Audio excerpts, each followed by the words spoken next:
Hello, and welcome to Zero to Something, a place where we talk about real founder journeys, the ups, the downs, and everything in between.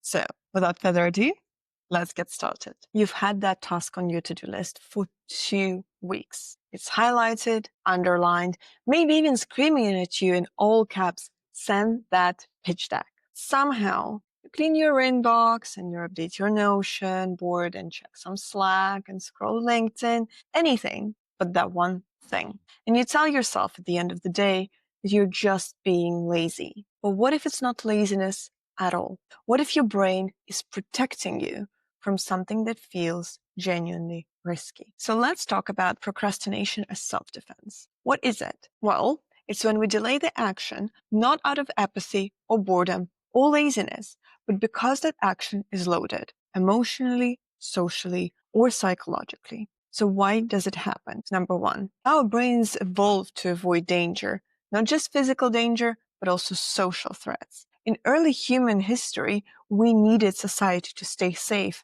and to stay alive. And if you're being judged, excluded, or seen as incompetent, it often meant back in the day that you're pretty much a walking corpse. That wiring, unfortunately, hasn't changed much. So when a task feels like it might lead to rejection or embarrassment, your nervous system takes over and treats it like a threat and tries to protect you by freezing or avoiding it. So what are some of these nervous system triggers that kind of make you procrastinate? Well, number one is visibility. Being seen invites evaluation.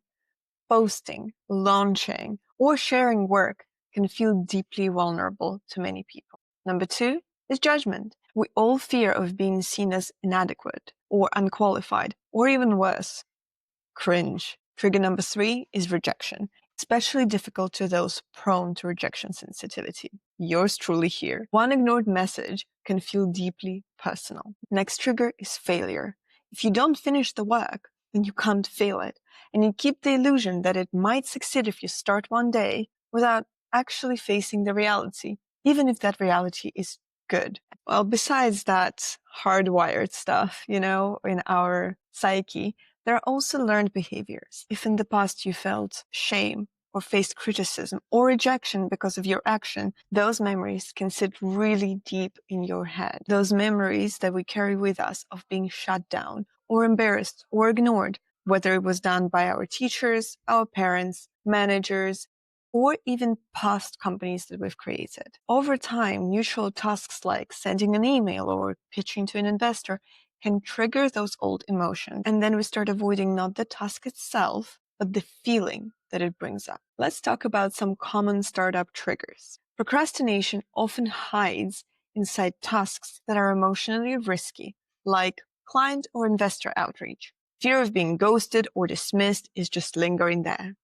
Another one is publishing content. Here, you're often afraid to come across as cringe or invite a lot of criticism. Another one is asking for help or introductions. Fear of seeming needy or weak blocks off the possibilities for you. The very first fear most of us face is the fear of launching. We have talked about it a little bit in the past, but yes, it's just a simple fear of not being good enough. And here creeps up the imposter syndrome that we talked about in the very first episode I released. And another difficult topic that can cause a lot of procrastination is talking about pricing or negotiating a contract. A lot of us somehow learned to be ashamed of talking about money because we're all afraid to seem greedy. But also there is another one. You might feel like you're too inexperienced to talk about it, or just plain afraid to be rejected. And I'm also human, and I'm also a founder, and I'm not immune to any of those things either. So let's talk about my personal story and why I've been facing that procrastination. So I've been procrastinating client outreach because I don't know it's important. I do. It's obviously something we need. It's, to be honest, the reason why we're building, to bring something valuable to the client and also to get money for what we are building. But I've been ghosted before. I've sent thoughtful messages that were met with total silence, and even the follow-ups too. And rejection hits me harder than I'd like to admit. I'm very prone to it, to be honest. So instead of sending the message, I tweak the copy, I rewrite the line, I reopen the CRM and find potential clients and just make lists and tables and all those preparation materials. Because deep down, I'm trying to protect myself from the sting of being ignored again. And even though the task is small, the emotional weight is quite heavy. That's not laziness. It's my brain trying to keep me safe. So how can you spot this type of procrastination in yourself? There are many different ways, and some of them are more obvious than the others. Let's talk through all of them. So number one, you're telling yourself, I just need to be in the right headspace. But then that headspace never comes. Or you do 10 lower stakes tasks before touching the real one. And that's something I do. And you still feel very productive because, hey, you're ticking off items of your to-do list, but that's not actually what you were supposed to be doing. Another hard tell is if you open the tab and just immediately have this wave of tiredness or uncomfortable feeling sweep over you.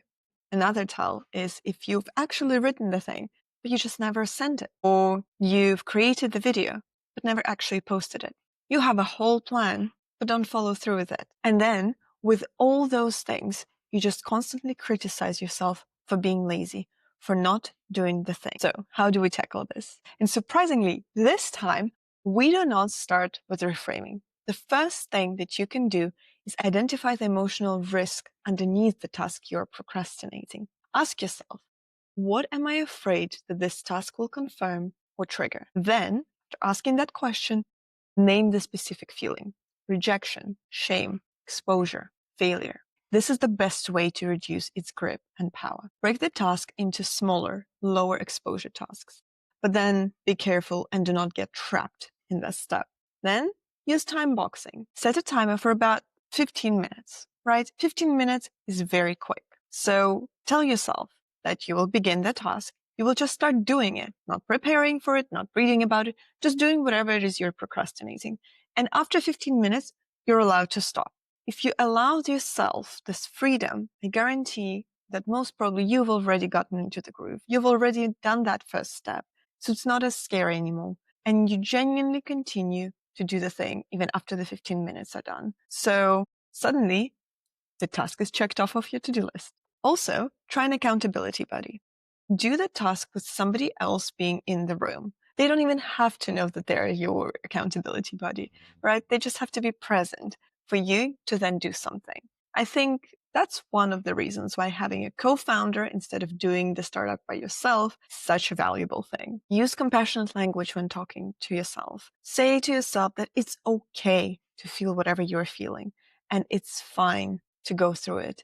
And you will be okay afterwards. And if that helps, anchor safety with something more down to earth, more grounded, like music or breath work or a walk in the park, whatever makes you feel comforted, like a little hug, you know? And finally, reframe. Choose progress over perfection. The goal is the journey, not the destination. Just remember, you're not lazy. You're not broken. You're probably just protecting yourself from a risk your nervous system still overestimates. So as always, I'd like you to leave with 2 prompts for reflection. And if you'd like, you can share your answers down in the comments so we can support and help each other. So question number 1, what task have you been avoiding lately? And what does your brain think it's protecting you from? And number 2, if you could approach any task with curiosity instead of criticism, what would shift? Thank you for tuning in again. Like and subscribe, and I'll see you again in the next episode.